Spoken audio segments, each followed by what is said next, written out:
What's going on, everybody? Welcome to the second round of Watch What Happens NXT. I am your host, the Honorary Wrestling Girl herself, Seindole B. We are live and direct from the I'm not gonna say studio apartment. I feel like I'm stealing that from Coco Cabana. Not gonna steal that from Coco Cabana herself. We're live and direct from the closet studio. We're gonna find out what we're gonna call it, but we are live and direct. I am so excited. There's so much to unpack this week. I mean, we had a pretty jam-packed episode of NXT last week, and of course, I'm hoping that I've just become your favorite pre-show going live with you guys, just catching you up on things you may have forgotten happened last week so you can get ready for tonight. Of course, as always, if you are not a fan of NXT or have never even given it a chance, now would be your perfect time to sit here, chat with me, and then after that, go watch all the fun and exciting things that make me fun and excited every Tuesday. So like I said, there's a lot of time to pack. We're not only on a week to get ready for WrestleMania, but we are also on the road to Vengeance Day. Vengeance Day is only, I think, about 2 weeks. Um, it's like 2 weeks in. It's this week is the Royal Rumble, and then next week, technically, is Vengeance Day. It's going to be February 4th. It's coming live to you from Clarksville, Tennessee. And shout out to them. They actually had a natural disaster there. Rehabilitating very slowly, but right now they're still going forward. The show must go on down in good old Tennessee. It will be the first live premium event in Nashville, Tennessee for a very long time in that area. So they're going to be having Vengeance Day, and the card is already starting to be stacked. A lot of people are, like I said, are Royal Rumble ready, but you still got to get excited for NXT. They got their own little their little PLE going on. People still get ramped excited. It's still an exciting time, as you guys already know if you've ever watched me on Fan Club. I've been there. It is a good time if you ever get a chance to go to an NXT PLE. Please do yourself a favor. Buy that ticket. That ticket will cost you literally nothing but give you everything and so much more. So before I get into this very heavily recapped episode of Watch What Happens NXT, I want to thank my bosses, my bad bitches in charge, the head of the Rose Wrestling Girls, Queen PR, and Krista B for letting me hold down the fort and letting me have my own show going on their channel. I talk about their channel, their podcast. It's a network. I listen. I have a meeting with them soon, so I'm just gonna weasel it. It should just be a network going forward. So you can put in the comments whether or not you agree or not. We also have tomorrow TWG Fan Club. The girls just uploaded an amazing episode of those Wrestling Girls podcast episode with the amazing Krista Love. It was a great episode. I did get a chance to watch before watching this show. Before wrestling decided to turn our world upside down today, I did get a chance to watch that beautiful episode. So when you cool down from all the news that Triple H and Co and TKO and Co have dropped on you today, you can go and you can watch that episode. We also got TWG Fan Club tomorrow. We're going to be, of course, talking about the Royal Rumble. We got sound off sessions with Krista B on Fridays with Krista Conchadas and with our good old girl Krista Conchadas and with Pablo the Don. Those two always crack me up. I always try and sneak myself in there because they're just so hilarious to be around. All that's going on, so much more going on. Plus, getting ready for the Royal Rumble. May be making an appearance here and there. You never know. It's just a crazy week in wrestling. Like, to think that I got my own show now. Netflix is about to get the entire WWE catalog plus Raw. To think that USA is going to get SmackDown instead. Then you got NXT. The NXT that I'm talking about right now is going to be on the CW network. It's just been a crazy day. You got The Rock becoming the head of the table. That's not my show. I'm not going to dive into that. That's somebody else's show to dive into. I don't want to start no beef with nobody. You just got a whole lot going on. So we're going to unpack that and so much more. But we are, of course, going to get into the nitty-gritty of things. Of course, I'm talking about NXT, baby. I want to actually get started on a cooler note. Your girl's YouTube channel is working. So wherever you're streaming from, I see the live chat is already live. I see Mr. Gersh in the building. Hey, Sugar Love, I see you in the building. Oh, my girl. Oh, look who's in the comments. Asia, if you listen, Vikarsha's here. Matt and Vikarsha, they the regulars. They the VIP. They just come in the happy hour at this point because it's 6 o'clock and happy hour is not done yet. But this girl that's in my comments right now, please, if you've not subscribed to her YouTube channel, if you've not heard her music, go stream her music. She just dropped a new song. It's fire. It's banger. Listen, Sephora already used it. Me and her talked. We got to get Sephora to cop up them rights because we're not using the music for the free, but her music is becoming worldwide. Please, if you have not listened to her music, that is her name. Make sure you look for her music. And it's just, I don't know. I think and production will agree. I'm nervous. I think because I'm so excited from everything that happened today and everything that's just going on. I think I'm so excited. I'm going to pull myself together. You're wonderful. You're fabulous. You got this. And shout out to everybody who's going to come into the comments right now. Shout out to anybody who's going to be watching. I'm just going to say thank you to anybody who watched the first episode. It was 500 views. I have no clue where they came from. I'm not going to hold you. I have no clue where they came from. I didn't expect that many people to actually take the time of day, but I am humbled. I am blessed that all of you really enjoyed the show. I am so excited for where this show can go and for everything else that I'm doing with CWG is about to pull off. It's just going to be one banger of a year. So real quick, the name of the episode you will see is very unique. It's called Two Match Trick. And the reason why I'm calling it Two Match Trick is because there's a lot of twos going on in NXT this week. It was a lot of people had 2 matches. People had a match in the Battle Royal. Somebody got scheduled to be in a match. And then they finally got the match that they were supposed to get. And of course, we're going to be talking about Trick Williams. Because I'm always going to talk about Trick Williams on this show, y'all. That's just me.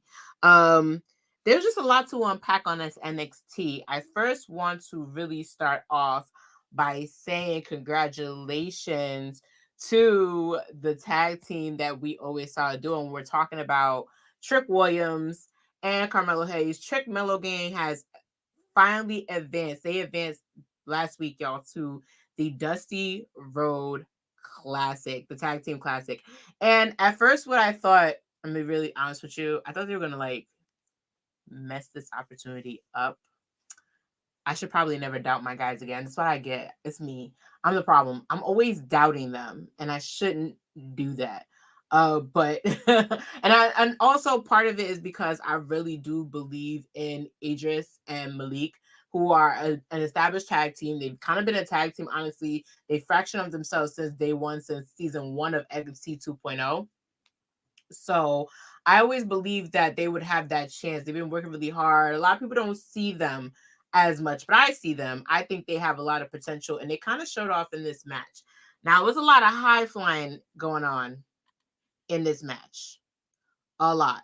It was kind of like watching Trick go up against a multiverse Spider-Man at sometimes.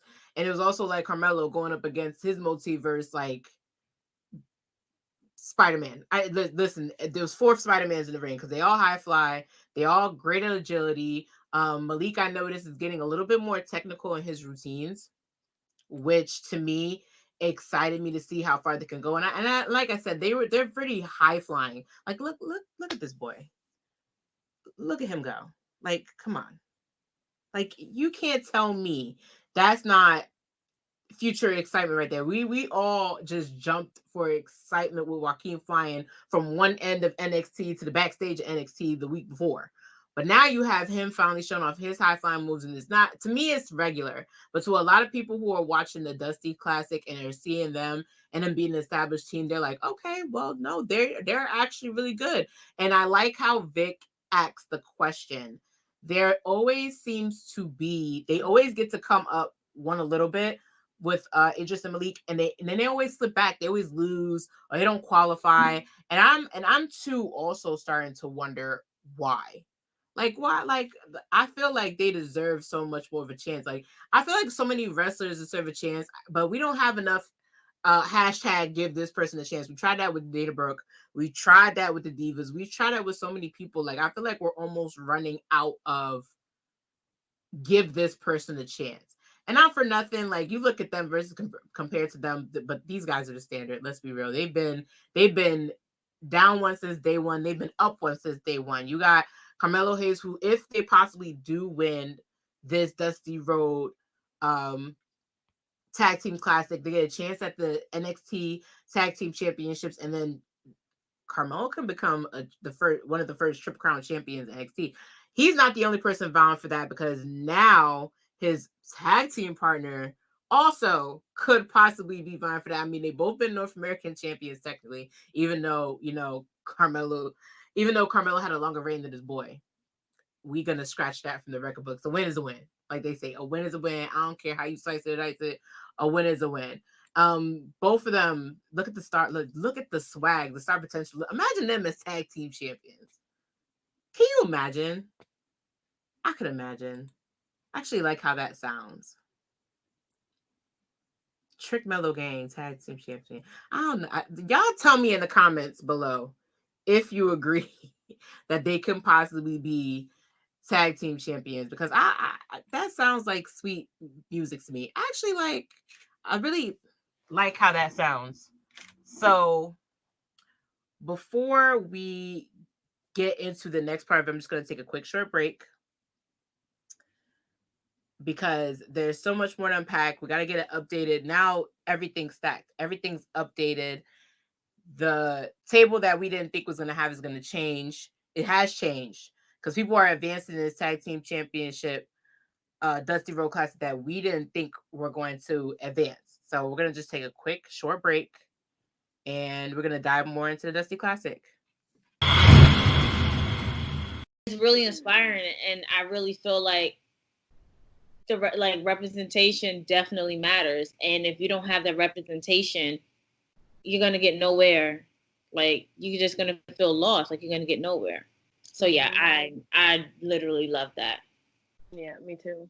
And then she continued feuding with Trish, Victoria, Jazz.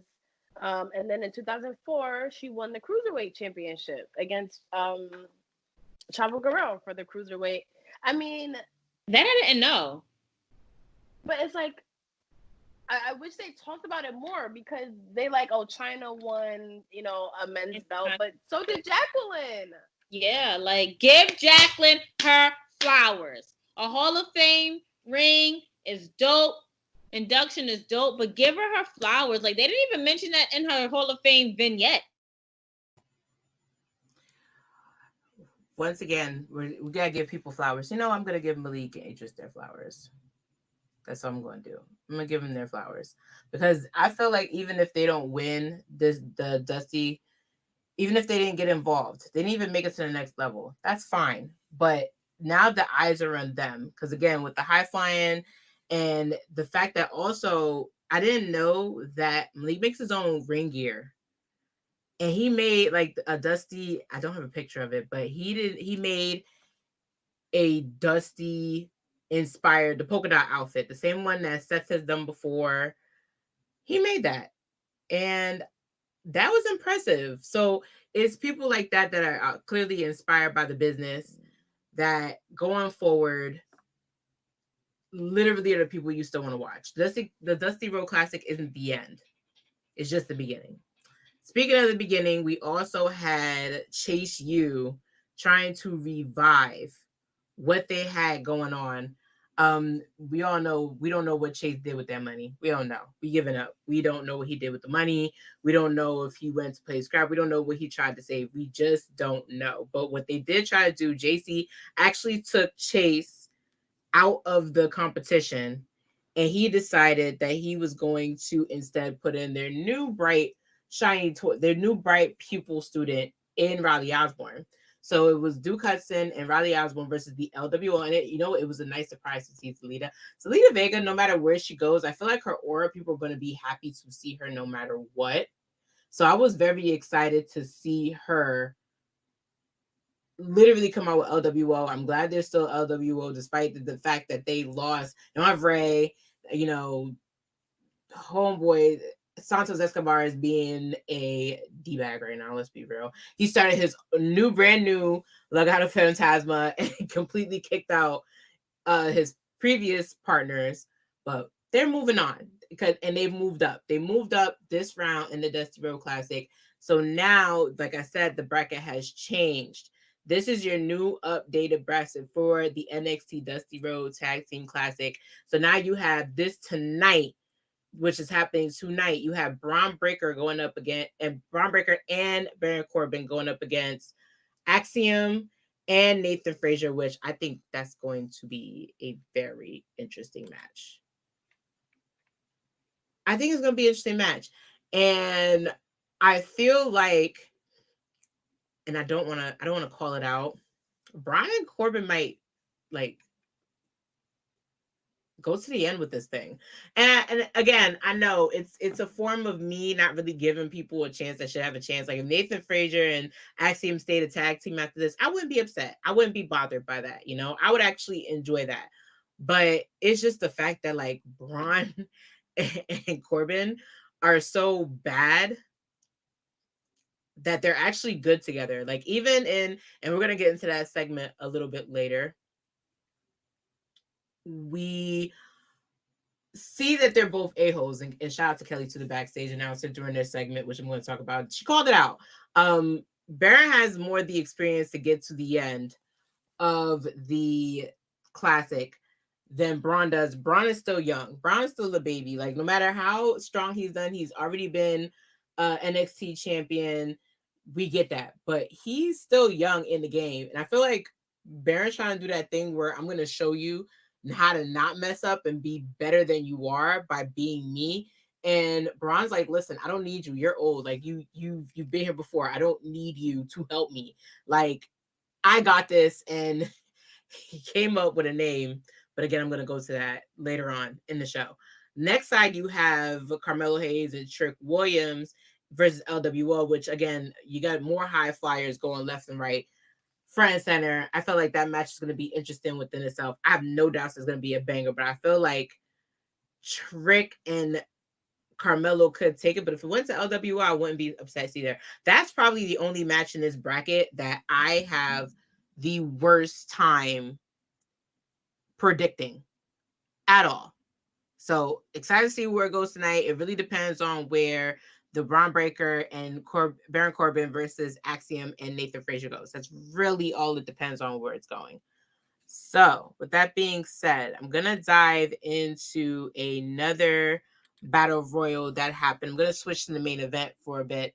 That happened. You had a full-on women's battle royal for the spot of that Vengeance Day match to go up against Lyra Valkyria. Of course, the plan was already set. You had the women competing in a battle royal, and through that battle royal, you had 4 people that needed to last.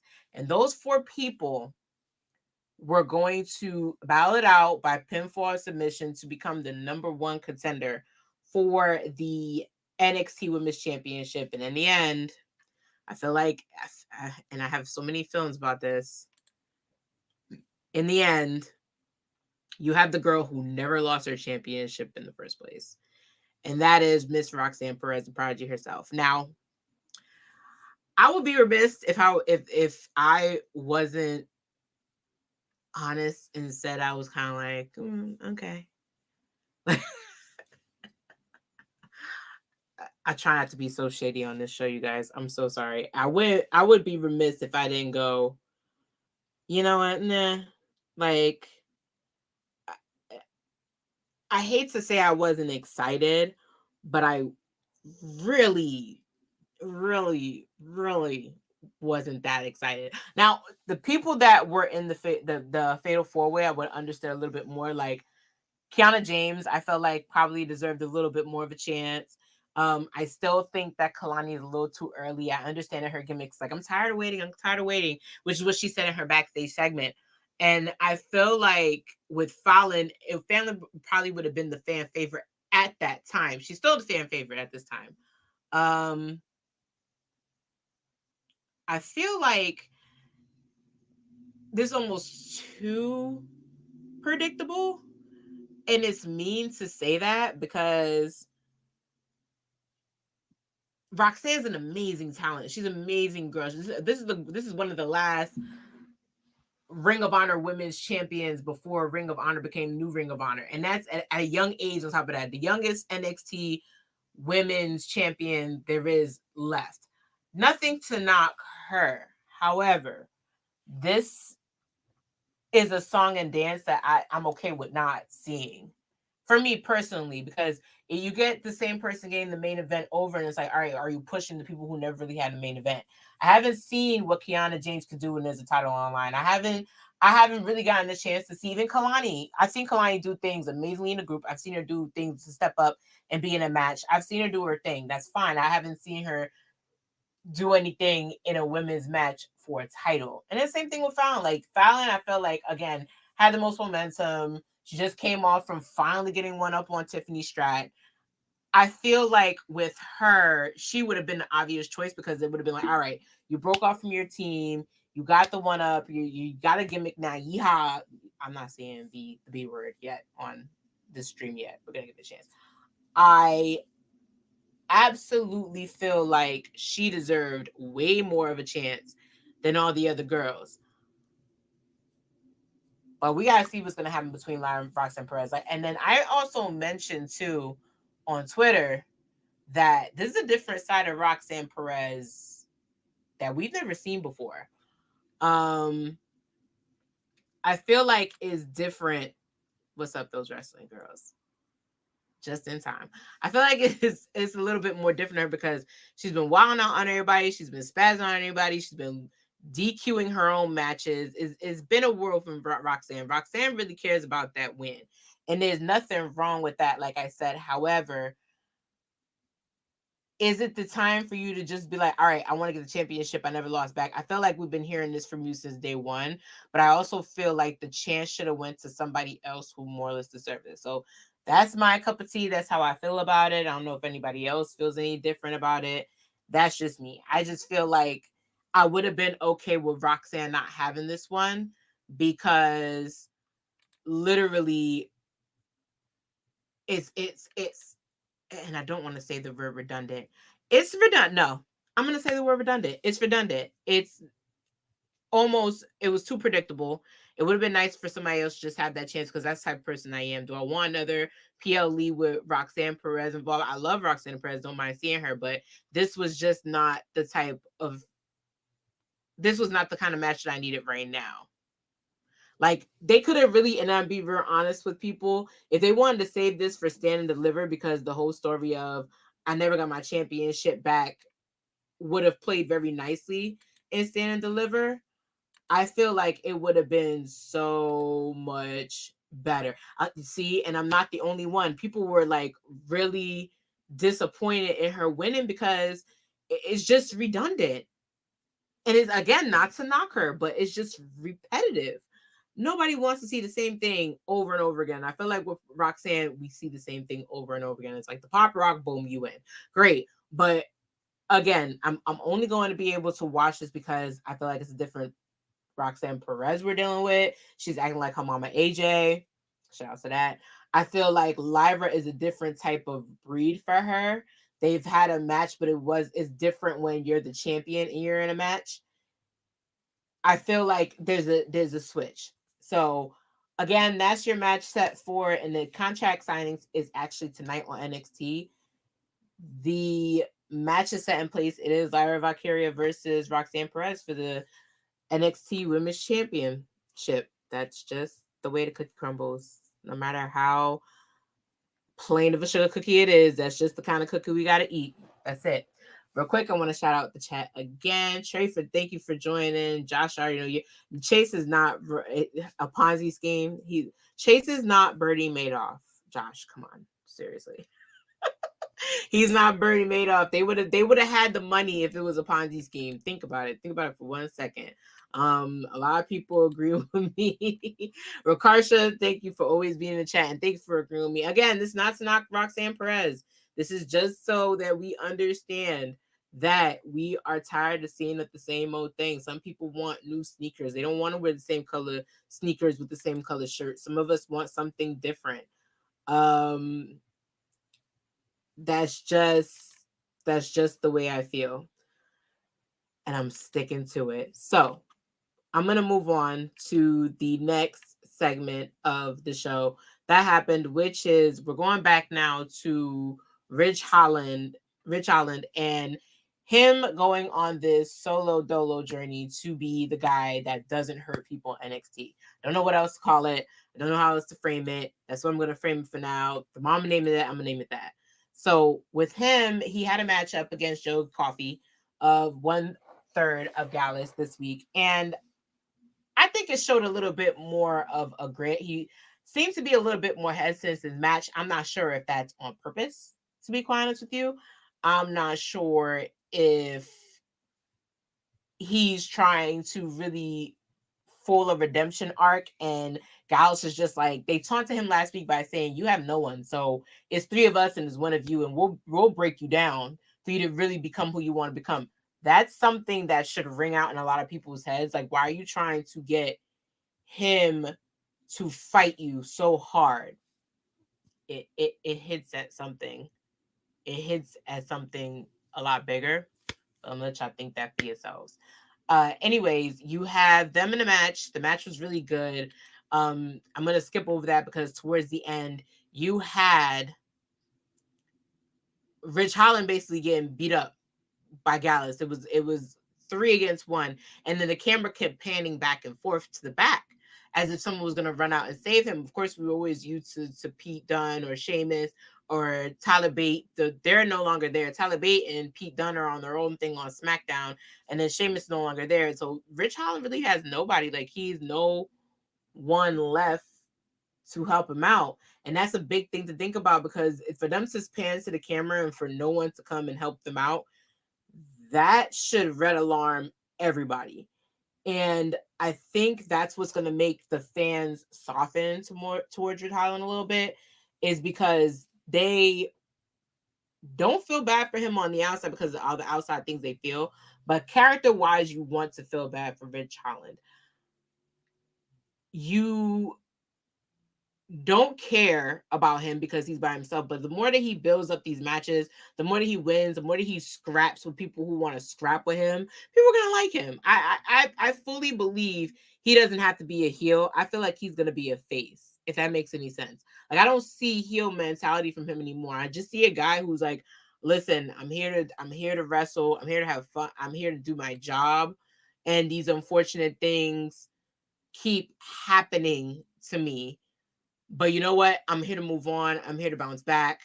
I'm here to just show everybody that I am a brawler brute. I'm a fighter. I'm a this, I'm a that. And it's gonna work out for him. I don't know how many people are gonna fall for it so quickly, but I feel like they're gonna adapt to what he's got going on.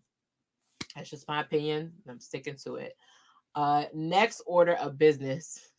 I have to talk about this match because I found it entertaining from beginning to end. And it's a kind of entertaining, there's a lot of entertaining things going on in NXT, but nothing was like this. You had Lyra Valkyria partnering up with Tammy Paxton, her biggest fan, her Mickie James at the moment, and going up against Lola Vice and Elektra Lopez. Now, before that whole thing happened, you had, look at, and again, y'all, with the feather. I had to put the picture up with the feather because I feel like that's like a meme of like when you don't call her past 10 minutes like you said she would. That's how she's looking out your window. That's what this is giving me. That's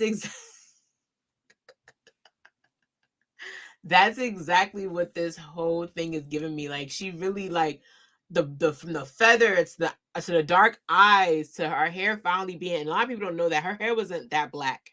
When she was with Ivy Now beforehand, her hair wasn't that dark. So for it to be dark now, she's kind of giving you like, I'm gonna be your biggest fan. Like, a lot of people are comparing this to the Mickie James situation, yes, but it's better than the Mickie James situation to me, because Mickie James didn't have no feather in her hand or walk around or do any of that. This is actually way better. I'm sorry, this is better than the whole Mickie James situation. And then you have this happening. Like, when I saw Lyra come out to the ring, I was like, wait, where's homegirl at? And then she comes from beyond the barricade with the feather. I don't know, maybe she collected Lyra's feathers over time so that she can make that cute outfit. because the outfit's cute. Let's be real. Maybe she collected those over time just so she can make the outfit, but it was pretty spot on from the braids to the eye color to the to the feather cape to the boots. Everything was spot on. She even got in the ring and did her move. So I really appreciate what's going on over here. I think Tatum is actually really talented. I think that match proved it. It proved it really well because we haven't gotten, like I said, a lot to see what she can do in the ring. And with her now being not her not being put in front of the forefront, even though it's an obsessive fan, it seems to be working out for her. It seems like it's like a real genuine idolization of Lyra Valkyria. How can you not be like inspired by Lyra? You know, came from Irish background, has battled, won that belt off of Becky, who's also the same background as her. It's hard not to adore, you know, Lyra the way they want her to be adored, but like her level of adorness is just like, you're supposed to be here, you like you higher than the most people that shouldn't be that high. But kudos to you again. They won the match. I was predicting that Elektra Lopez and Lola Vice weren't going to make it past that night, and it turns out I was right because they lost that match. And then you had Lola basically yeet homegirl Elektra from the Battle Royal. And I was just like, oh, so that's how you did it. That's how you get rid of management. That's how you fire people. I know you can fire your boss like that because she's been your manager. She's the reason why you got the breakout tournament contract. But you saw it fit to eliminate her. Great. Don't know how far that's going to go, especially if Lola doesn't win this championship. If Lola doesn't win this championship off that contract because of Elektra, that's going to be interesting. That too also would make a great stand deliver match. But I feel like that match between, if it's going to happen between Elektra and between Lola, that's going to happen at Vengeance Day. Tonight you actually have Lola Vice on the Supernova sessions with Noam Dar. So that's going to be interesting to see where that goes. Speaking of that, I'm going to take another quick break and we're going to get into some of the segments from Miss NXT that I thought were really hilarious. I'm also going to dive into, again, I always, like I said, in this chat, we dive into NXT Level Up. So I'm going to dive into NXT Level Up just a little bit because it's a little fraction heavy going on. You had some new fractions, you had some fractions coming up. So I'm going to dive into all that when we get back from break.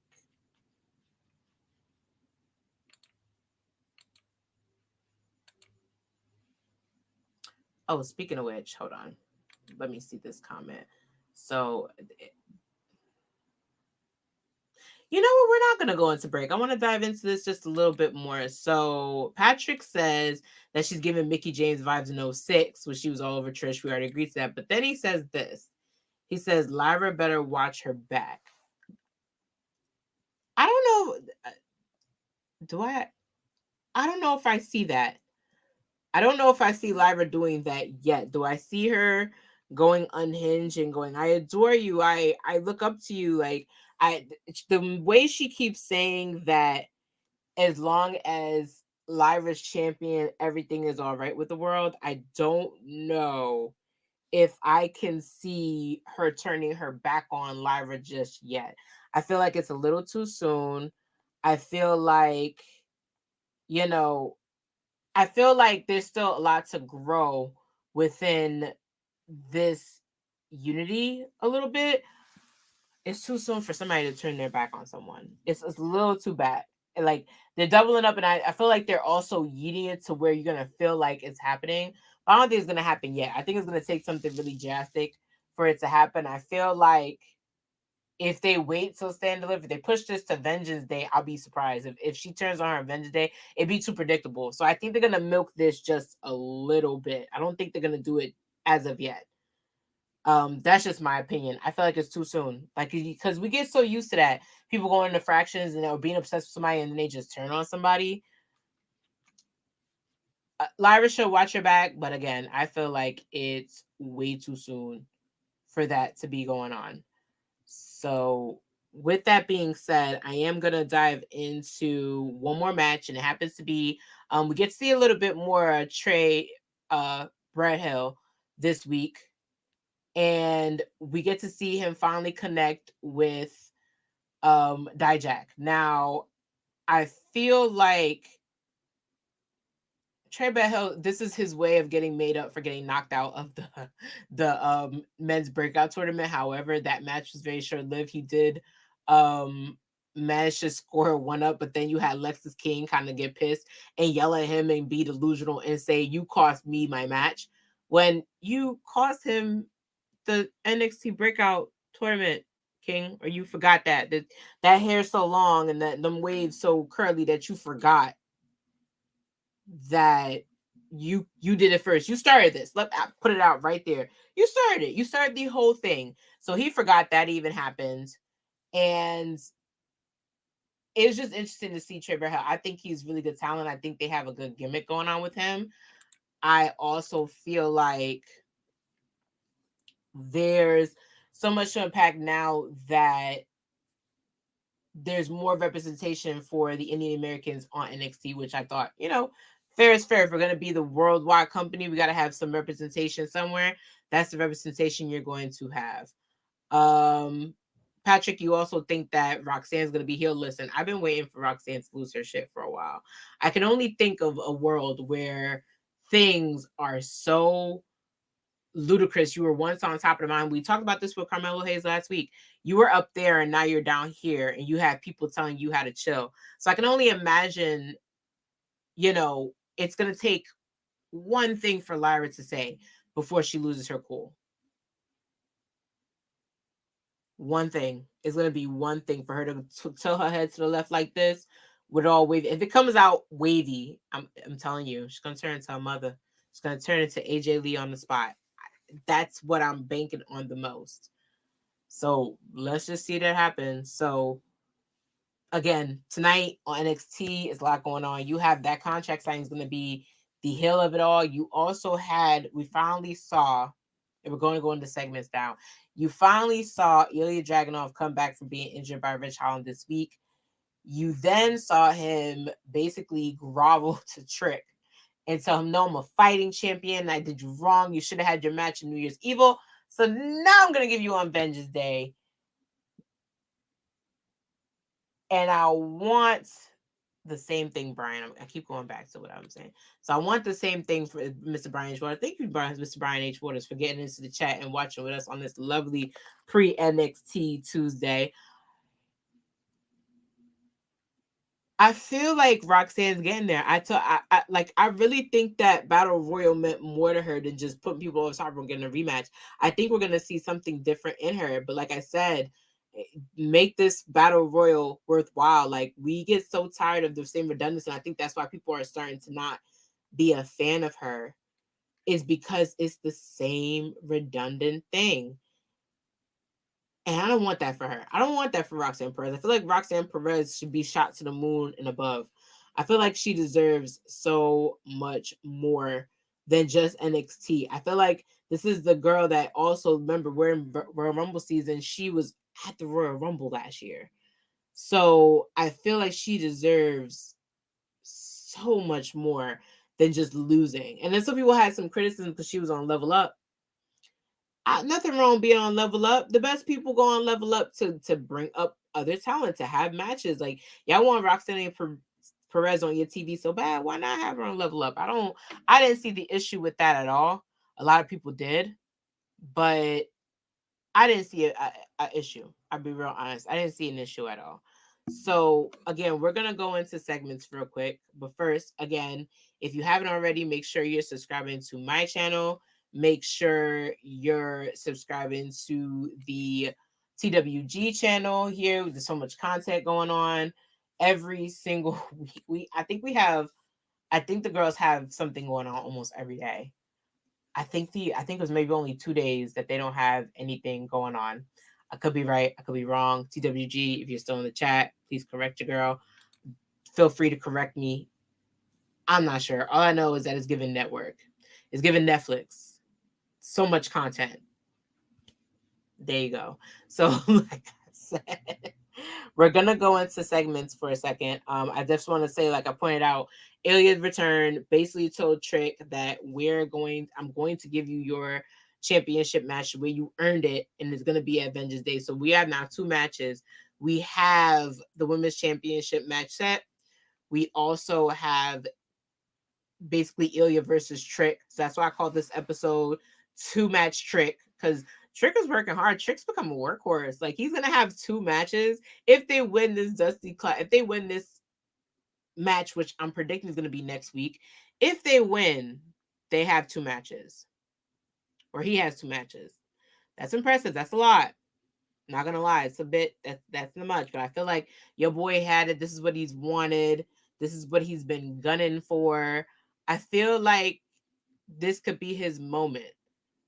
I feel like this is gonna be it. Hopefully, we still don't know who attacked him backstage. We still don't know anything that's going on, but let's just hope for the best in it. And let's just hope they put on a banger. Another segment you had, which was really hilarious to me, and everybody can agree with me if you can, was this segment between Braun Breaker and Corbin. So, of course, they're letting their egos do the work. And they basically, how they're getting along right now is a miracle. One shot ear of a miracle, because they really do hate each other. They're really both the same people, just different ages, in my opinion. I feel like like I said, with Baron, this is just his chance to like be in some type of spotlight. I feel like the only person this matters to the most is Braun, because Braun is younger. Braun has a lot more to prove. Braun has a lot more to lose. And I feel like with that, I feel like with them, it's just like we're trying to be more, I'm better than you, but I gotta work with you to show you that I'm better than you. If that makes any sense. So Braun basically calls he said he was in the shower coming up with a tag team name, because homeboy is so serious that and agreeing with Brian, he can't do without a belt. Like, Braun has to be involved in something. That's why he came out on Vengeance Day spearing everybody left and right, because he was like, I need my chance, my belt back. Like, I need this belt. And he's like, all right, well, if it's got to be the tag team championships, it's going to be the tag team championships. Can't do nothing about that. So he calls himself the Wolf Dogs. And Corbin looks like he wants to break his own foot to get out of the situation. Like, mind you, this is the person, like, Corbin's the one who asked Braun to literally be in the tournament together. And now you got this kid. He's showing up late to interviews, highly unprofessional. He's like coming up with wolf dogs. He's dead serious. Like, look at Braun's face when he said wolf dog. Like, Corbin's looking at him like, you can't be serious, dude. And literally, they're arguing with each other. He's like, are you listening to it? He was like, what did you just call us? And he's like, the wolf dogs. And Baron's like, no, like, we're not. How long have you come up with the name? And he's like, I've been thinking about it for about a month. And like, no, we've been a tag team for 2 weeks. How can you think about something for 2 weeks when we've been a tag team a month? And Braun's just like, I don't care what you think. Listen, I came up with the name. Mom helped me come up with the name. It's going to be our name. And Corbin's like, dude, we're not naming each other wolf dogs, and you're not thinking about me in the shower. That's creepy. We've reached a point of no return where you're being inappropriate. Like, I can't deal with this. I'm here to win, and I'm here to go home. That's the only 2 things I'm here to do. I ain't here for no tag team names. I'm here to teach you how to be a winner like me. And even though he don't need that, because hello, it's Braun Breaker. He's baby Steiner. He's baby Spear Steiner. I don't know what Corbin's world he thinks that he needs his help, but it ain't going down like that, in my opinion. But yeah, I forgot what he called the other name, because it was so funny. I spent too busy laughing at a comedic side. I'm still laughing thinking about it because it was funny. Like, I like this version of Braun Breaker. Like, you could be a dick, but you could be a funny dick. That's the good conglomerate that I'm thinking about. And a lot of people are shocked that they're a team. You're not the only one. Like, I was very much taken in surprise. And Rakarsha has my reaction. I laughed the entire time. The whole segment was worth it. And give it up to Kayla. Like I said, she was like, listen, to be honest, y'all are both a-holes. Like, there's no greater no one's a bigger D than the other one. No one's ego is bigger than the other ones. You guys are on the same caliber. So if they win, it won't be surprising that they're on the same caliber, if that makes any type of sense. But and I'm having a fun time thinking about it because I just, like I said, it gave me kind of how Scott Steiner was back in the day when he used to have segments, he used to joke around. That's what it gave me back in the day. It gave me his uncle back in the day, and I'm glad that he gets to branch out. Again, I'm glad that a belt's not holding him from being like, I am here, and no one can get in my way. I don't care if it's your mama or your papa. I'm gonna spare all of you until I can be back. It took a break with this segment. And a lot of people want to see him on the main roster. If he ever goes up against Gunther, I will sit at the edge of my seat in pure enjoyment. If he ever goes up against anybody, like him in a Bronson rematch with E, because he used to eat in NXT. Him and Solo still got unfinished business. So I'm waiting to see that type of stuff happen. So it can go either way. It can go the strong way. Again, I hate to settle it like this. They're my pick to win this breakout tournament. Just based on their chemistry alone. You know what they remind me of? Does anybody remember when Team Hell No first started? And it was based off the fact that Daniel Bryan and Kane could not stand each other. But then they end up becoming tag team championships because they were like, you two are doing too much apart. We need you to do everything together. So the only way we feel like we're going to be able to do that is to make you guys tag team. And they held the belts for a long time. They held them, I think it was from, I believe it was from Night of Champions all the way up to a different paper. They held it for a while. Like, Daniel Bryan and Kane were a tag team for a while. Like, unconventional tag teams work. I know I harp on them being in the classic, but in this, they work. And they work pretty well. So, again, good segment backstage, full of laughs, full of hilarity. Can't wait to see how far they go when they win. I'm going to say when they win. Speaking of more backstage stuff that happened, you had somebody who I enjoy seeing on my TV screen.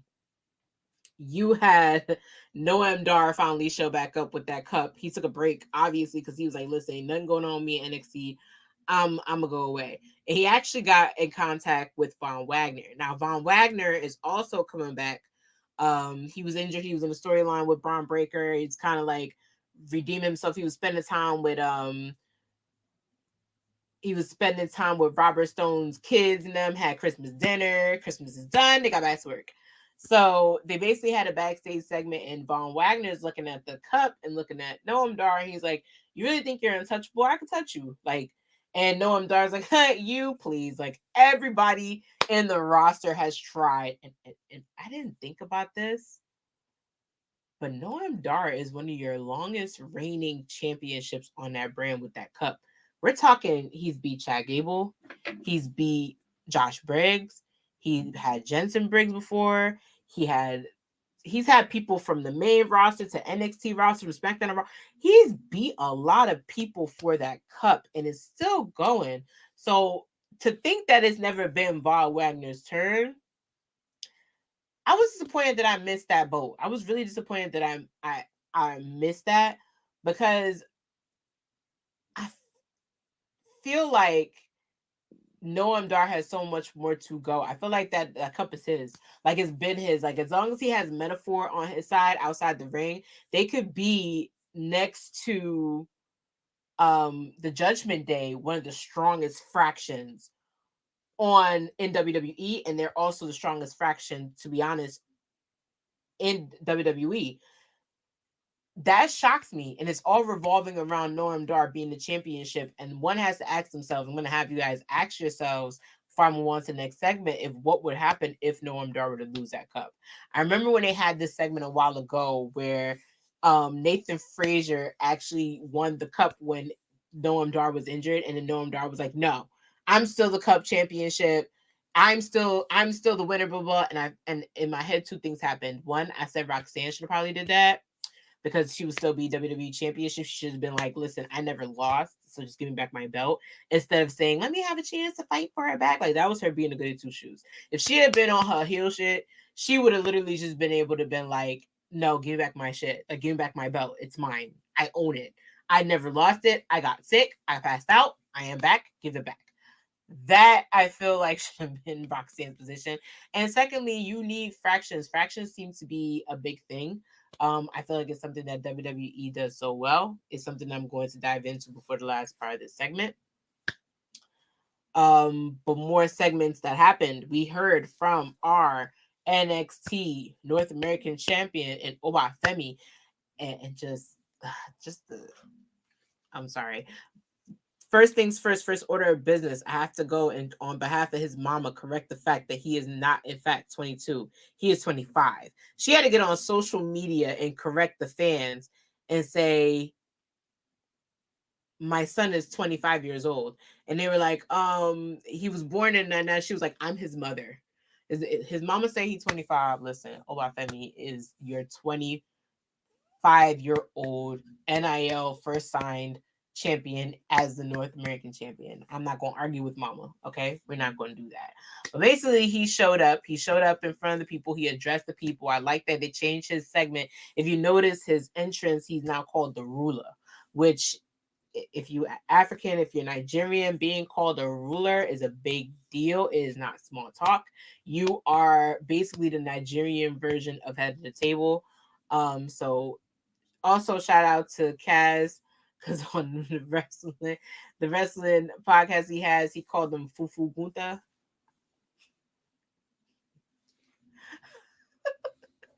I don't make up the names. I just repeat what I hear, y'all. This TMZ type stuff at this point. He called him Fufu Gunta, and I can see why. He came out there and he basically said, "Listen," he said he's the ruler. He's the ruler. And he basically came out there. He talked about how he crushed everybody. He's crushed everybody in the SEC. He's crushed everybody since he was a boy. The fortune teller in Nigeria told him he would be a ruler. Now he's a ruler with a belt. He's going to crush to dust. Crush to dust.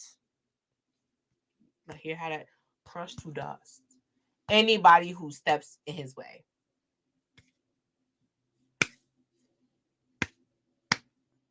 That's it. That man might not lose that belt for a very long time, and I'm excited about it. And it almost felt like they played hopscotch with that belt for a while.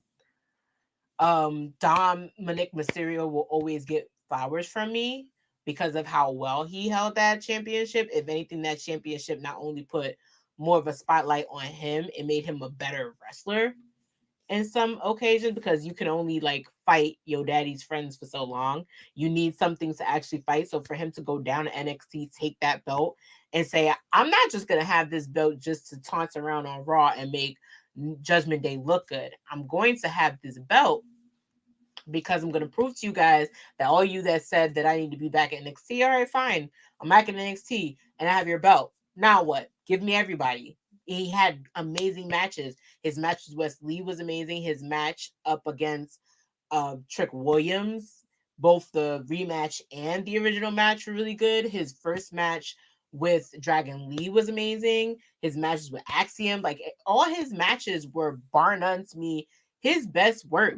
So to me, him having that North American Championship actually put a stamp on his career as somebody that can go to toe, who's a good wrestler, who can have any other title. He can be a U.S. champion someday, which I'm banking he'll do that one day. Just gotta see what's going on with Logan Paul now. Don't know what's going on with that, but we'll see what happens. He could be, if he could be an Intercontinental champion. If you want to be a tag team championship with JD, because it looks like Judgment Day might be getting the facelift, he could do that. Like, it could be so many things for Dom Mysterio because of that belt, and I feel the same thing in Obafemi. That man is tall. He's huge. I say that if I joke around that if Vince were here, he'd have been NXT champion. And it's not a joke. You look at the size of that man, and it's not too far off. He's like Patrick said, he's a literal juggernaut. So he's out there. He's reading his proclamations to the people of NXT, and Dragon Lee does show up. And Dragon Lee says, "You did what you had to do. You put up your breakout tournament contract to fight me, but I think I deserve a rematch." And Fufu Gunther does what Gunther was, and he says, "No, that's not how I go down like that. Like, you don't get to tell me when I'm going to give you back your title shot. As your ruler, I am going to tell you when I'm ready. I'll see what happens." And Dragon Lee, he's relentless, of course. And he goes, "I want my rematch at Vengeance Day. You're gonna give it to me." And like I said, Fufu Kunta, Mr. Obafemi says, no, I'm not doing that. We'll see what happens. I'll think about it, if that makes any sense. And I like that angle. I really like that angle because at first we didn't know if Femi was a bad guy or a good guy, but now we know, no, he's just somebody that he's here to wreck and win and leave. Like, that's just his angle. Wreck, win, leave. That should be on a shirt. I need to get my marketing up to standard. That should be in a joke. But I feel like the joke will be on Dragon Lee if he goes into Vengeance Day. Think he's gonna win that belt back, and Oba for me just crushes him to dust. Like he said, "I will crush to dust." You're gonna crush to dust. I feel like that's exactly what's gonna happen. You guys can put in the comments your thoughts on Obafemi.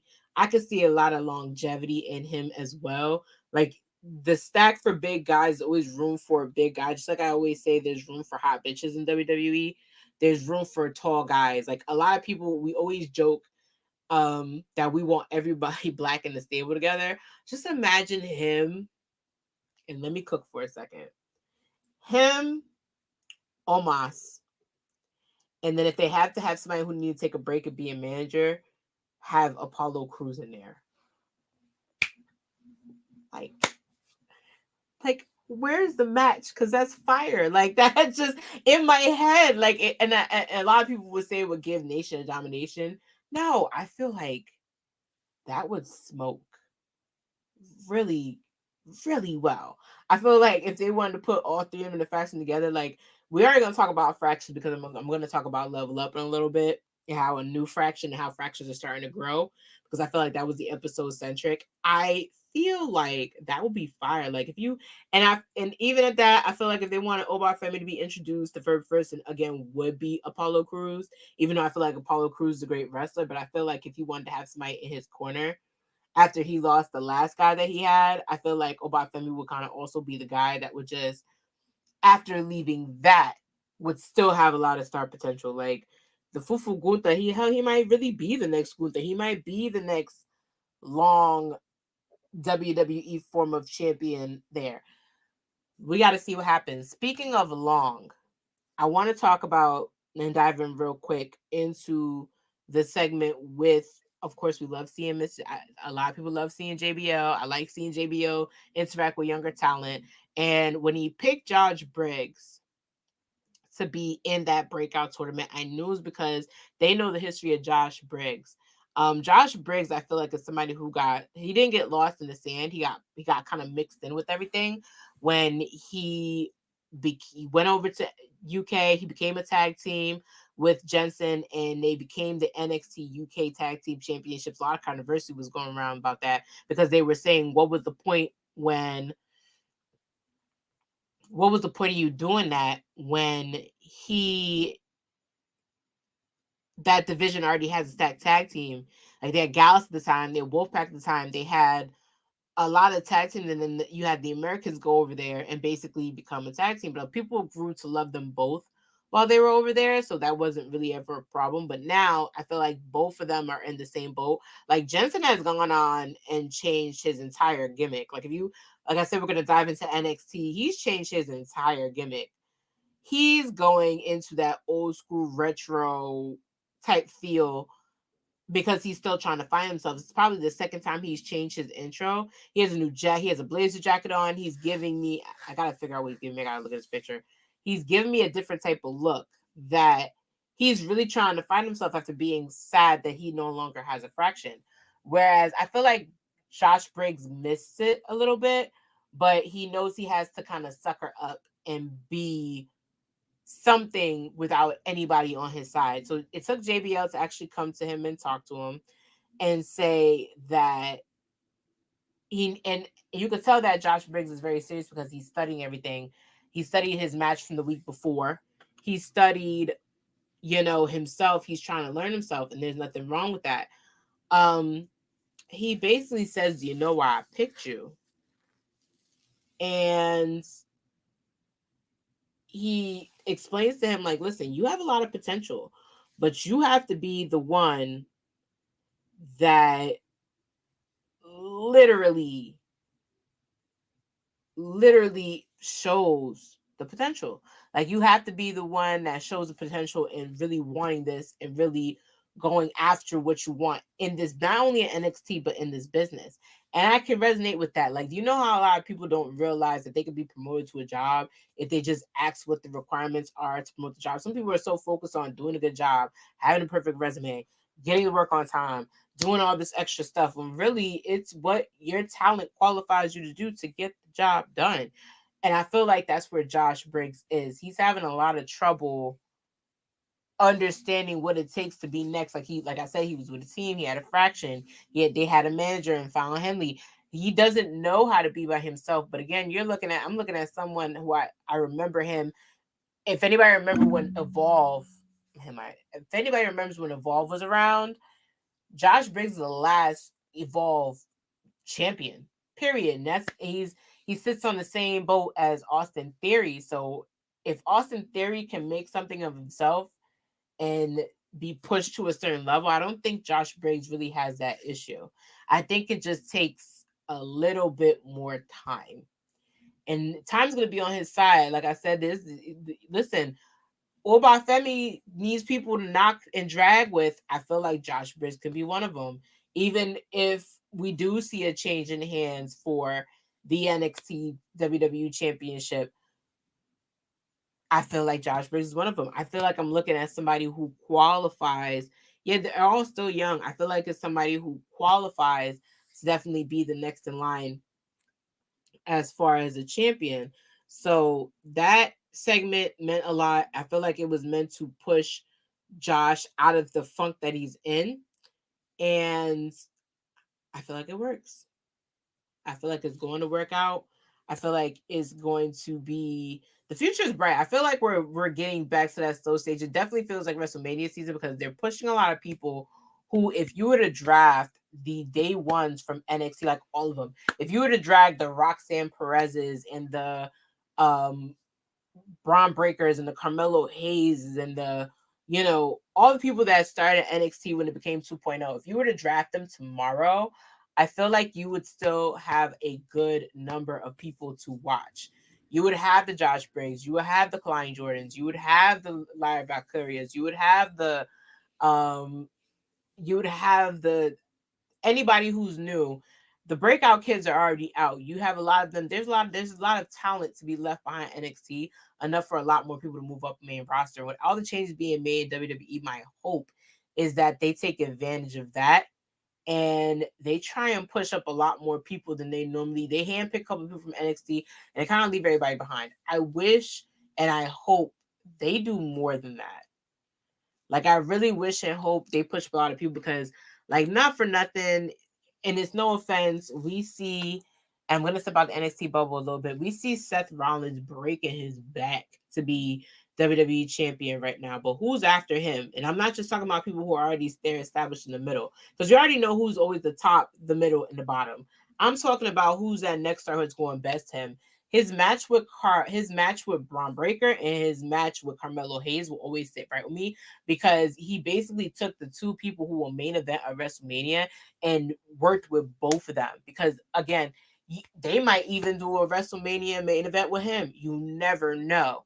is so much talent down there. The pool is stacked. To the like that battle royal had more women in there than I see in the Divas battle royal, and that says a lot. Like everybody remember those Diva battle royals? Those were the dark times.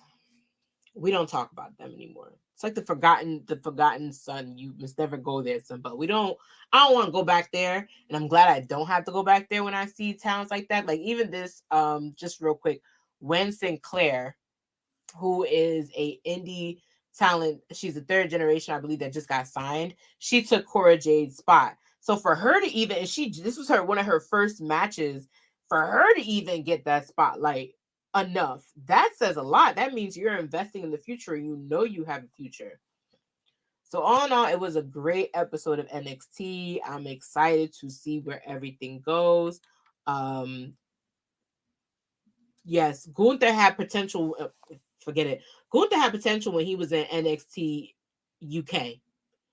He had potential when he was Walter. He had potential then. He's always had potential before that. When he came to NXT, regular NXT, and changed his name to Gunther, I said they mean business. And now he's on the main roster because they mean business. Like the guys you wouldn't expect to be the guys they wanted to look like Hulk Hogan and the Ultimate Warrior and Macho Man Randy, those days are long forgotten. We're investing in anybody and everybody who's entertaining. Nobody in a million years, and again, before I dive into NXT Level Up, nobody in a million years, me, especially as an African American woman, would have never predicted that somebody like Bianca Belair would get on the cover of a wrestling game and get her own reality show with her husband, with her black husband, showing black love and how it is to be a couple in WWE. Nobody would have thought in a million years. And here you have Bianca Belair, which I talked about last week. Last week was around the time where she went into the battle royal of her own to become the number one contender for that NXT championship against the person that she has the belt that she's sharing the cover with, Rhea Ripley. I would have never thought in a million years that one would be catapulted to the amazing status that she's at.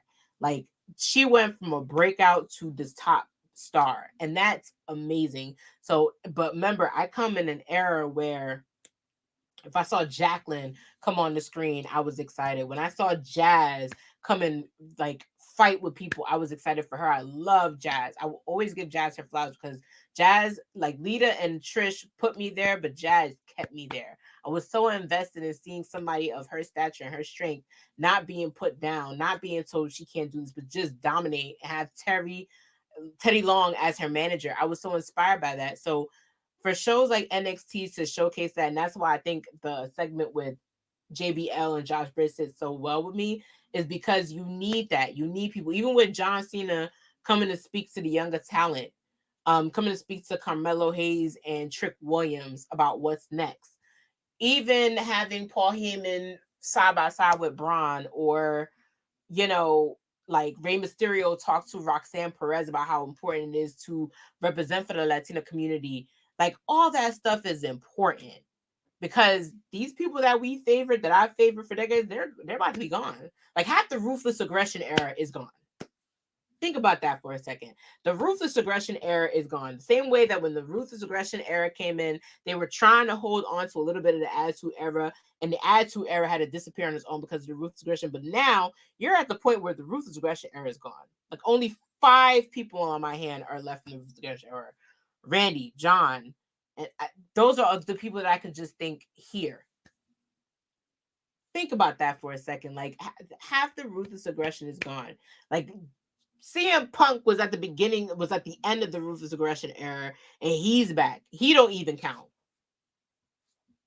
Most of them are gone. So it's really all about who's next. That's why I'm going to keep doing this show.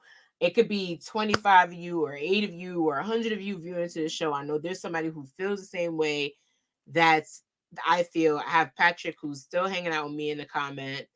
Their breakout star is definitely, and it's surprising that people say Dijak because Dijak deserves more. Dijak is an OG at NXT. I remember when they were using his full name before he had to leave and go to Retribution. Like he is a veteran. He hung out as long as like him and Ciampa literally were the only ones who hung out for the longest. Because it had to be that much fun that they had out there so long. You see people coming back. It ain't just developmental to me anymore. And I'm gonna stand by that wholeheartedly. Real quick, he says again that women wise up, what up and coming. Yes, I'm a big fan of Lash. I already mentioned that. Love me some Roxanne Perez. I like Lola Vice. I hope she cashes in if she wins. Don't let it be a waste. Like I said, Lyra's already showed that she's a generational talent in herself. And we want to get into Jada real quick because I am going to get into Level Up. I said it was the rise of the fractions, and this fraction actually rose up. So Jada decided to officially partner herself with Out the Mud. So now it is her, Strips, and Out the Mud. They're fully a fraction now. She's gonna be the missing piece. Strips had a match with um Jensen, and Jada showed why she was the missing piece.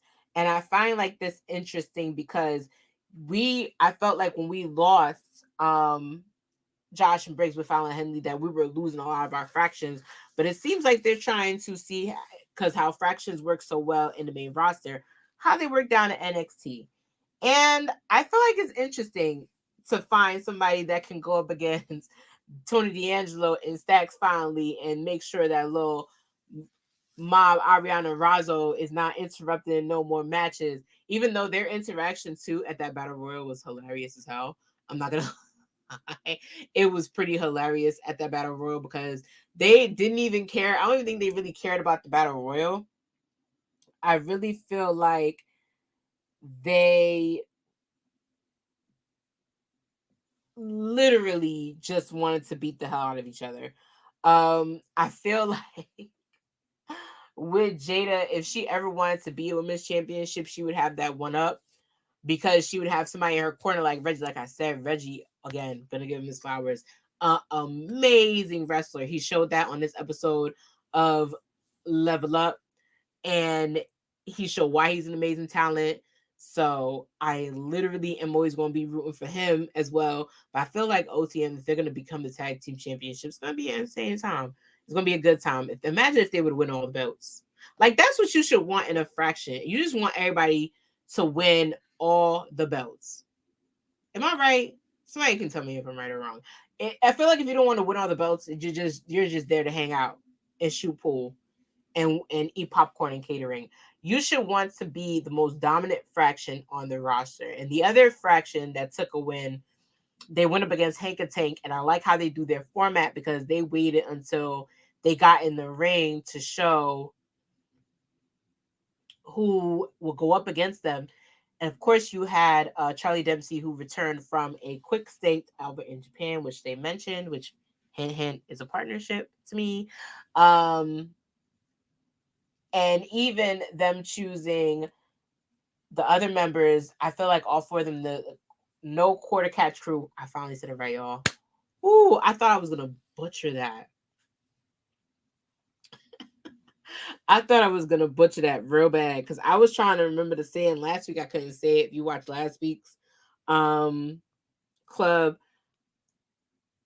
I was gonna butcher that entirely. I'm glad I said it right this time because I didn't want to say it wrong. So with that being said, I am thoroughly up with fractions because fractions, you need to have a dominant plan. It can't just be one person having it all. You see how Rich Holland is struggling, right? You need people to hang on to and to learn from. I feel like Drew Gulak went back to NXT with a purpose. He knows he's good. You already know you're the best. And when you know you're the best, you always want to teach people to be the best like you. And that's what makes this work. That's what's going to make the Quarter Catch crew work. Shout out to Black, because I know he's not in the comments this time to explain what's going on. It's kind of like a rough bar type of training, I believe. And as you saw in their promo, they work on their strength and their conditioning and all this so that it can be the best and be one of the best fractions. So with that being said, I enjoy them because they're bringing back that kind of grit. I feel like when they have that grit level of things, you could do no wrong. You could do absolutely no wrong. And I feel like the same thing's going to happen with Out the Mud. Like Out the Mud already looks like they will break you. They will steal your car and break you off something after they steal your car. That's how they look, and that's the gimmick. And I know they say it's stereotypical that we want all the black talent in the ring together, but it works out. Everything works out. Like imagine now that they have a fourth person to make sure things. Okay, listen.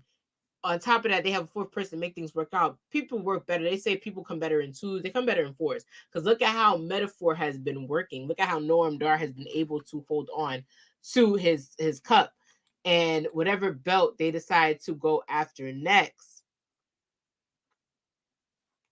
is going to be interesting. Do I see them winning all the belts? I can absolutely see it. I can see any faction that plays their cards right winning all the belts to me. So that's never going to change.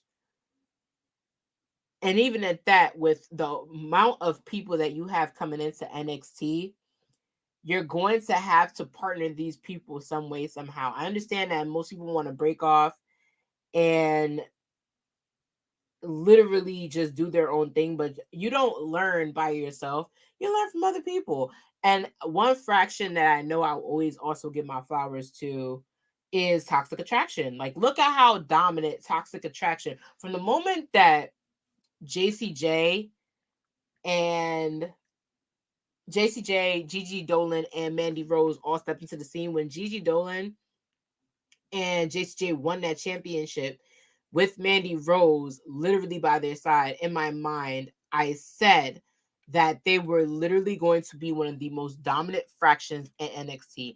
And they were. They were for a long time, to the point where it was a hesitation. You couldn't doubt me to take that belt off of Mandy Rose. That belt was going to stay on Mandy Rose until she said, all right, I'm done. And she dropped it and she went back to the main roster. That's how convinced I was that she was going to go really, really, really far in that. Fraction that work. We talk about the Judgment Day. We talk about, right now, the biggest fraction right now seems to be the Judgment Day. And to the point where we're questioning the leader of the Judgment Day. My mind is Rhea Ripley. I don't care what anyone says. I don't care what anyone thinks. It's Rhea Ripley. So you can argue with your mom about that. Mama says Rhea.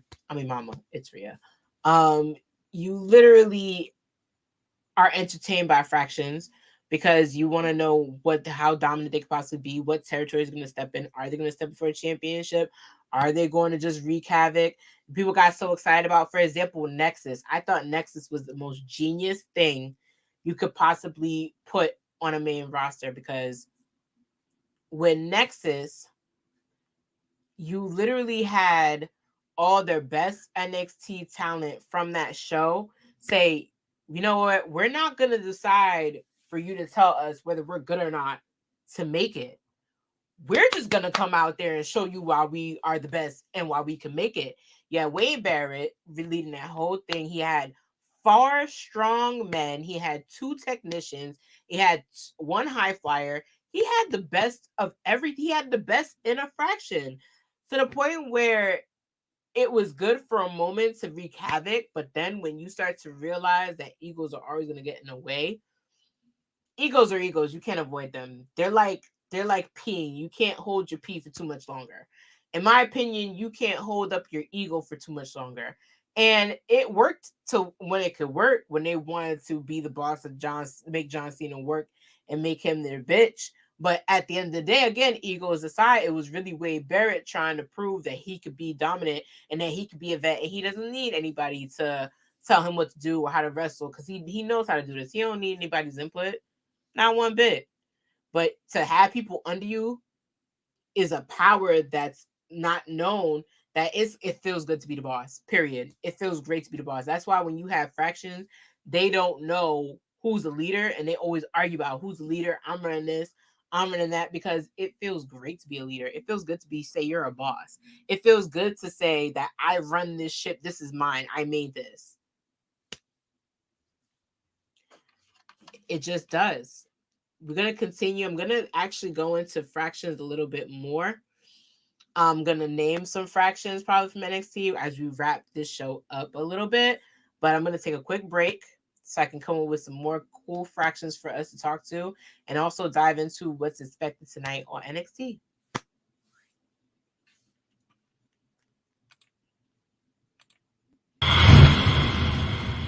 When she was developing like her character and stuff like that, Mm-hmm. and how at first, going back to how hard it is being following in like such big footsteps when you're, royalty, wrestling royalty, is they didn't want her to woo at first. Yeah, they didn't. And want her to lean too much into the flair thing.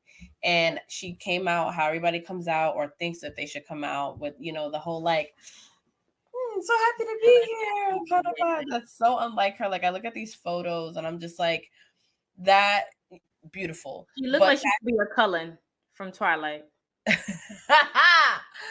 Like Krista. She's a missing Cullen at this point. No, seriously. Like, not Krista calling her Charlotte Edward Cullen. Oh my god. And I thought I was bad. I'm gonna have to talk to Scarf about that because I didn't realize she called it that. More on fractions. I have to talk about a fraction that had a chokehold over the NXT universe for a while. And I think y'all already know where I'm going with this. I'm talking about the Undisputed Era. So in the Undisputed, well, no, actually, scratch that. I'm going to save the Undisputed Era for the last. I'm going to talk about a fraction that wasn't even a fraction. As I think about one of my favorite, the women that changed the revolutionary game for a while. The 4 horsewomen of NXT. That is Becky. That is Charlotte, a.k.a. Edward Cullen, even though her name's not Edward Cullen. Charlotte, if you ever watched this, I did not say that. That was a Scarf. Not throw her under the bus, but I didn't do it. Just putting it out there. Sasha Banks, Sasha Banks, the boss. Then you had Bayley. And those women, to me, when 4 of them had established themselves as the 4 horsewomen, you were looking at the future of the women's division. A division that was already, it wasn't drowning. It was a division that had gotten lost in the sauce for a lot of years, whether they were divas, whether they were just models, where they were the models that wrestled, where they were the models that held up a pink butterfly, where they were people that just didn't want to be models and revolutionize the word diva and become actual women's champions. And it went through a bump, whether they were total divas, and it went through a bump that to me made me not lose hope in women's wrestling completely. I'm going to go on record and say that the latter years of the women's wrestling that was going on disappointed me for a long time. I think once it had been very clear they were focused on having models, not wrestlers, it disappointed me a little bit.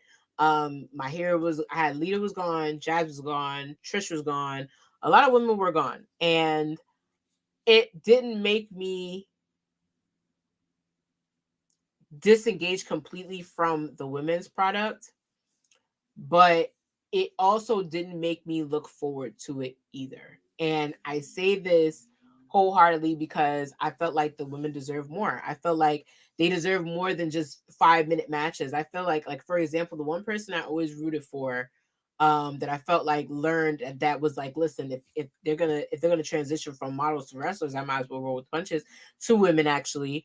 I feel like Layla for sure, and I feel like Eve Torres deserved a lot more credit than they got, because those were women that literally said, we're not just going to be pretty faces and be on cover of magazines. We're actually going to show why we love this business and wrestle. And like Eve Torres, I enjoyed her being in storylines. I enjoyed her, even though the Hosky thing was a bit much, I felt like that was just gross. That Hosky thing was cringe. I don't know if I'm the only person who felt that. The Hosky storyline was cringe to me. Let that be known. It was cringe. Very cringe. I feel like she deserved more. She'd actually, at the time when I remember reading her interviews, had gone and practiced jujitsu because she really wanted to learn how to wrestle. She spent hours with Fit Finley, you know, those girls were really passionate about it. Even Kelly Kelly, like a lot of people like to slip on Kelly Kelly, but for Kelly Kelly to just be somebody who was supposed to just be the face, and I remember her ECW debut. My God, complete 180 from that ECW debut. That was just torture on their part for them to even put her in that match. That was just torture. They should have never did that. They owe her everything. They owe Barbie a lot for doing that. Even to see her improve, to me, it was refreshing. It was good. It always did leave me that little bit of hope. But again, it I was disappointed in the brand. I was disappointed because also I had known for a fact that Natalia and Beth Phoenix were just dominating, and I loved watching them too. But it's just the quality of people they gave them to wrestle. It seemed like they would always have to pull more forward in order to get something out of the match because they knew they didn't have the time, and that always used to piss me off so much. Like it was just like I would get like a saturated promo from John Cena in a 5 minute match from a woman. Didn't make me enjoy the product, didn't make me watch it. I actually started watching other programs because of it. That's just that. Um, but then you have like they have they try and feature more women, they try to give them more storylines. So they're trying here and there. The Diva search happens. Not Diva search. The Divas version of NXT happens. I'm excited because I see I see an indie darling. I'd actually seen AJ Lee wrestle on the indies. She was in there. I actually looked up every wrestler that had come into NXT. Naomi was brand new. She was trained at FCW. I remember when FCW would show like late as hell on some bum like cable channel, but it was it was on the H2 of YouTube. They would load the YouTube match. Somebody would load those matches onto YouTube. So I'm already familiar with a lot of the girls they brought from FCW, and I was excited about it.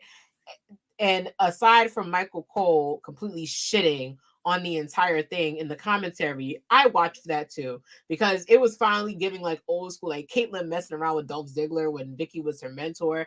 All that excited me. Like AJ, like being the smallest out of all of them, but being one of the most talented, like Maxine. If everybody remember who Maxine is, her being one of the most technical in the ring, like Oksana kind of like fooling everybody and marrying Goldust, and then like it was just an entertaining time because they really tried. You could tell the girls were like, I just want to be spotlighted, so we're gonna make it do what it do. And again, besides Michael Cole completely shitting on the entire product, it was actually really good.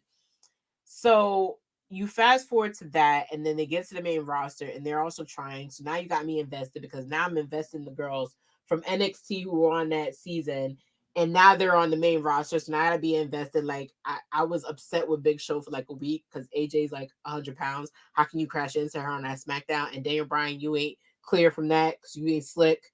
You did that so you can keep your belt. That's here nor there. Like you had a lot. Like these women would go on to win championships. AJ would be one of the longest reigning Divas championships of that modern era. And again, I give her flowers for that. I became a fan of hers. They brought back old storylines of love and taintedness and all that. Everything just worked out. And when the four horsewomen showed up, they kind of just said, okay, we're going to do a blend of everything we know we're allowed to do and what we can get away with versus what we were taught to do. Because remember, this was a Hall of Famer's daughter, three indie darlings. That's exactly what it was because Bailey, Sasha, and Becky had all came from an indie background. I remember seeing Becky with Paige, and her mom. Her mom had actually mentored Becky at some point when they were all in Shimmer together. I'm talking indie to you guys. Bear with me. I'm getting to it. I remember those times, and I was just so excited to finally see them do their thing on NXT. And actually, again, I invested in NXT itself to the point where these women would go on and put match after match.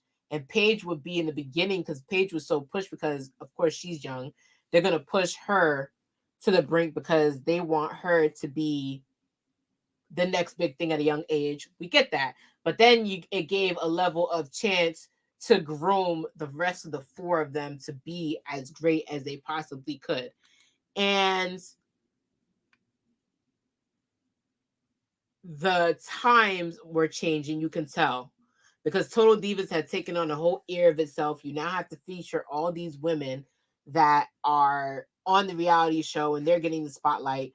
But then if this reality show were to go, right? Or if you wanted more people on the show, and if you wanted something for the women that were already there, who are coming from NXT or who are already there and want to be on Total Divas when the Bellas or whoever on that main cast can't do anymore, who's next? So now you had a, I don't know if it was more of a divide, but a divide of the divas who are going to be on Total Divas and wrestle versus the girls who are going to wrestle, kick ass, take the belts, and take names. And that's where I feel like the four horsewomen come in. They literally did that. You had Sasha and Bailey, first ever main event women's Iron match, last man standing match. Becky and Charlotte, their rivalry go on to the end. Last women standing matches. The plethora of lists goes on and on to where in my brain there's no way I can hear four horsewomen without thinking about those four. There's no way I can give flowers to any type of four horsewomen. And I'm sorry, Rhonda, if you're feeling upset, my bad. But the four horsewomen in my mind in this business are them. There's no argument about it. They changed the landscape, and it's interesting because a lot of people who would come in and watch wrestling now, it be to the point where you won't know that years before the women were only wrestling for 2 minutes. You won't know that they were only good for bra and panties. You won't know that they were only valets and kissing segments. You won't know because you had a whole brand of people when that WrestleMania happened the first time in Texas. They only know of watching Sasha, Becky, and Charlotte go after the belt. That's all they know. And they know that middle match. They know that new title. They don't know the Divas title. Unless you watch an episode of Total Divas, you don't know that old title. You just don't know. A lot of people who remember the old NXT brand, they don't know anything about Iron Man matches and women's matches or 2-minute matches because they watch Bailey and Sasha literally have a best out of 3. They don't know that, and that's fine. And that's how I have to thank NXT for being the NXT that it was. Black and Cold will always be appreciated because they gave everything anew. They gave old gimmicks that you saw back in the 80s a new refresh, but they also gave the women a chance, a real chance. And that's why I feel like when I talk about fractions, the fractions to me don't have to be fractions that are you're good, you're good, you're good. We're gonna say we're all together and be together. Fractions can change the game. Fraction could be a 4-pillar. And if I'm gonna step outside the forbidden door here, the 4 pillars of AEW, that's a fraction. That's a fraction. That's a fraction of people that really are day ones. They're not from an old company. They're fresh new talent that were relied on by the people in that company to break a standard for AEW.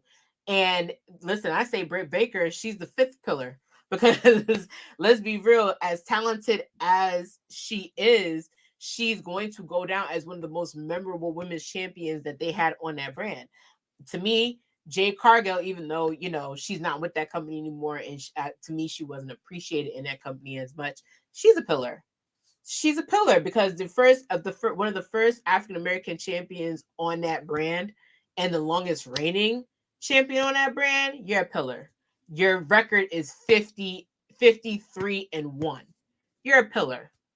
You're an icon living. Like Jade, how she left is fine, but the reason why she's such a big deal to WWE right now is because of that record, is because of that pillar, is because of what she did in that brand. She made that brand. She's an OG. Like OGs, like you see everybody fighting over Okada right now. To grab Okada right now, he's one of the pillars of New Japan Pro Wrestling. Like him, like during the pandemic, through the beginning, through the company's rise, Okada has been there since day one. He's a pillar. He held that dome together when they couldn't even clap in matches. That's what a fraction is to me. And of course, the most noted fraction to me is I'm going to dive into the Undisputed Era just because I know they've changed their name. Thank you guys for staying as long as you can. I'm going to go home with this because NXT starts in a few minutes. Just for the Undisputed Era to exactly. You and again, you can't tell a story in New Japan Pro Wrestling without Okada. You can't like Tanahashi right now, him finally being a champion after going through that G1 Classic and never really being. You can't tell a story without him either. You can't tell a story, and even though Will Ospreay probably didn't know that he's a pillar too, because the amount of the amount of emotion that probably ran through a lot of people when they realized that his last match just happened, and it hasn't hit yet because he's not in AEW. He's a pillar. It's an effect. It's an effect you have on people. What you doing as a fraction in a fraction has to have an effect on people, and that's what matters the most. And the reason why the Undisputed Era, they will never probably be. It'll take a lot to make another Undisputed Era, because what Adam Cole, Bobby Fish, Roderick Strong, and what they did, what they did, they wiped the board clean. If they had a woman, they would have dominated. If they had a woman, it would have been domination. It would have been havoc. They literally ran NXT into the pandemic. They ruled it with an iron fist. They are the rulers. And even no matter how they did it, they were meant to be heels. And even the impact, if you went to a live show with the Undisputed Era, you could tell the impact they had on the brand. Like Adam Cole went from one champion to being main champion, and then his boys come along to the tag team champions, and then you had the North American champion. They ruled with an iron fist. That's a fraction. That's a fraction to remember, and that's why they're so big on fractions now. I don't care how they want to say that that's not where they got it from. They looked at the Undisputed Era and said, "Huh, can we make this work on TV? I don't know. Why don't we take some of the Samoans and literally, why don't we take the Samoans that fish together and see if we can give Roman some help?" Roman seems to be, hello, and I'm so disrespectful. The Shield took 3 of the best guys from NXT, put them on the main roster, and had them dominate as young as they were. By the first year, they were already involved in WrestleMania. It's a formula. Fractions are a formula to weed out who's the best. You look at now, one of them is no longer with the company. That's fine. Both of them are your champions, top PWI rated wrestlers. Never had. I doubt they had a 5 point whatever below the rating when it came to Del Meltzer. Those are your guys, but why? Because they were in a fraction and they stuck together. One of them had to turn on the friends to realize how effective they were, but look at where it got them. Roman, they thought couldn't do without fractions, so he not only became the best champion there is, he took his cousins that were already great at what they did. They were already, and mind you, the Usos never needed a fraction. They were already good. They'd have been tag team champions, but it made literal sense for you to put them with the one person that needs you the most, and that's your cousin Joe. Made them undisputed tag team champions. Then you had the undisputed WWE champion. Then you're like, all right, we got to build the future. So what are we going to do? Let's bring Solo. What's he doing at NXT? He's been a champion. He's a former North American champion. Let's see what else we could do with him. It's fractions make, and thank you, Vaughn. I know you late. We're going to talk about that later. The bloodline of wrestling. They are. That's why we're so obsessed with wrestling families. That's why we like a good fraction. That's why we should be hating the Judgment Day right now. We sitting here kicking up and laughing and screaming at the fact that R-Truth wants to be in the Judgment Day so bad that he's selling illegal bootleg merch. Think about it. He's so eager to literally be in a fraction that he's selling merch and giving the money to Damian Priest. And then you look at, like I said, it's so hard to tell who is the leader of the Judgment Day, is because with most fractions, you could tell who's the leader of the Judgment Day. Like, some people think it's Rhea. Some people think it's Damian. We don't know. Is it because who had the longest belt? Is it because who's the most talented? Is the most who's going to go far? If Damian Priest were to cash in his money in the bank, and he's coming up of a year, so think about that. if you were to cash his money in the bank, he would be he could be a 2-time champion at the same time. With a fraction, you're not only running the game, you're learning the game with people who are going to help you study to pass the test. The biggest fraction, yes. And again, they were underrated. Well, yes, because DX had changed too many times. That's what gives them. That's what's always going to be the trouble with the DX, because DX, for what we know, was, to me, my DX, my first exposure to DX, and I'll be real honest with you, is X-Pac, Triple H, Road Dogg, Billy Gunn, and that's it. That's my exposure to the original DX. I didn't learn about the OG DX, where it was just China and Pac, and China, Shawn, and Triple H, until later on, when I started to really pay attention to Attitude Era, when I should say, allowed to watch Attitude Era. When I was allowed to watch Attitude Era, I feel like, but that exposure, even like thinking about that I had to watch the second version of DX to learn the first version of DX. Like, think about that impact. Like, people are looking at DX right now, and what did Shawn and Triple H want to do? They wanted to run WWE. What are they doing right now? Ironically, running WWE.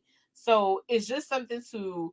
This went into an appreciation night for fractions. I hope everybody got the gist of it. I hope everybody understands that fractions are literally the bloodline of the, like Vaughn said, they're the bloodline of wrestling. Like, you even have, like, they joke around in the other company, there's too many fractions. Okay, let them have too many fractions. It's people getting, and on top of that, hello, if you in a fraction, guess what that means? TV time, merch, attention, fan base, exposure. If you partnering with somebody,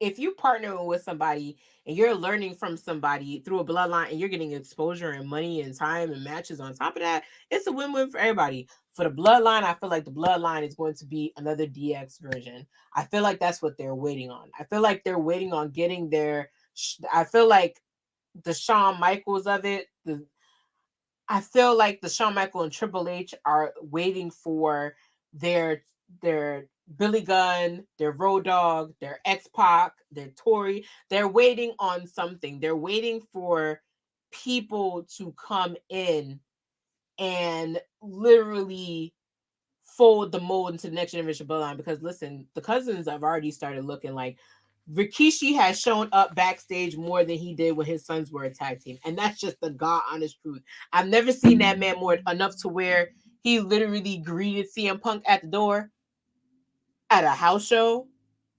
Rikishi, you had time to be at a house show today? That's what you trying to tell me? It's something there. Like, the cousins are interested in wrestling. And to me, the bloodline is funny, because the bloodline, if you're in the indie circuit, they spread far and wide. They're all over MLW. One is already booked for an HOG show. Another one is already like, they're all over. You can never miss a member of the bloodline. I feel like they are the Bloomingdales. I feel like they're Bloomingdales. I feel like no matter what mall you go into, you go and see a Fatu, you going to see Anuahu, you're going to see any member of the bloodline, and you okay with that. Let them run it, because that bloodline didn't waste through nothing to literally, no, they're not like Nordstrom Bond. No. I don't want to call them Macy's. Okay, Nordstrom is kind of high end. I feel like the bloodline is a high end Loomis supply chain. That's what I feel like they are. That's why I feel like they are. I feel like no matter where you go, you're going to run into a member of the bloodline, but you're going to be excited to see a member of the bloodline. Like, you're going to be excited to see, if it's not Roman, you're going to be excited to see Zulu. You're going to be excited to see Jacob Fatu. You're going to be excited to see any other member of the bloodline, no matter what. Because why? Because that's a family wrestling that you got to respect. A couple of bit more. No, I don't think fractions.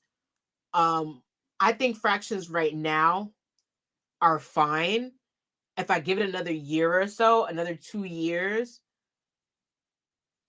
it will have to ease up a little bit, because you need people to have time. Like, they need to make the show go around. The only issue that I'm always going to have a little bit, and it's like that with every company, like I feel like WWE goes through that too.